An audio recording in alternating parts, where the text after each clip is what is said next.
And so if you think about what we need to do over the next number of decades, it's really how do we take the capability that we have and really do much more innovation on the architecture standpoint. And that is our focus in heterogeneous computing. She's looking towards different things we can use technology to improve the world, right, and make our lives better. And that's ultimately the goal of conferences like ISSCC and the work that we do here. What could be possible in my lifetime, things that I kind of saw on TV shows in science fiction that you think that would be great. The complexity of the computations I need to go into, face detection, voice recognition, and all that stuff. I mean, it's a huch problem. It's never been very well solved, and you just can't do it with a single processor. So. Going from single-core processors to multi-core processors to heterogeneous processors, which are very, very common, whether you're talking about big servers like high-performance computing, or you're talking about today's PCs and tablets. There are heterogeneous components, that is different processing units on a single chip and in a single system. And we've continued to try to increase the programmability of these accelerators by doing things with APIs like OpenCL, and really now trying to get into high-level programmable languages.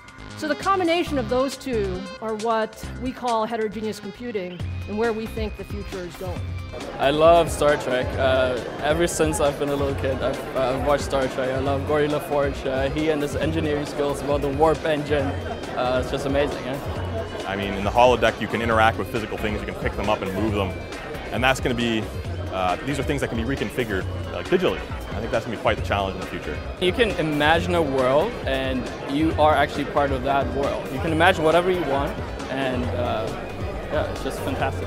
If we're going to get something like a holodeck done, it's going to have to happen as a result of efforts that come out of this room. When you recognize that this whole idea is only 25 years old in itself, if you're saying that in another 25 years we may have something akin to a functional prototype, I'm in.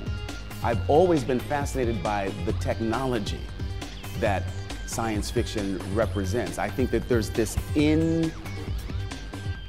impossible to separate link, this link between that which we imagine and that which we create. And it is science fiction literature that for me has always asked what I believe are two of the most important words in combination in language, and that's what if. Star Trek and other depictions of future realities have really contributed to life on planet Earth right here, right now. And in my own experience in science fiction lore, we've gone from the flip phone as a result of the communicator. We've got the Bluetooth ear device as a result of Lieutenant Uhura's communication device.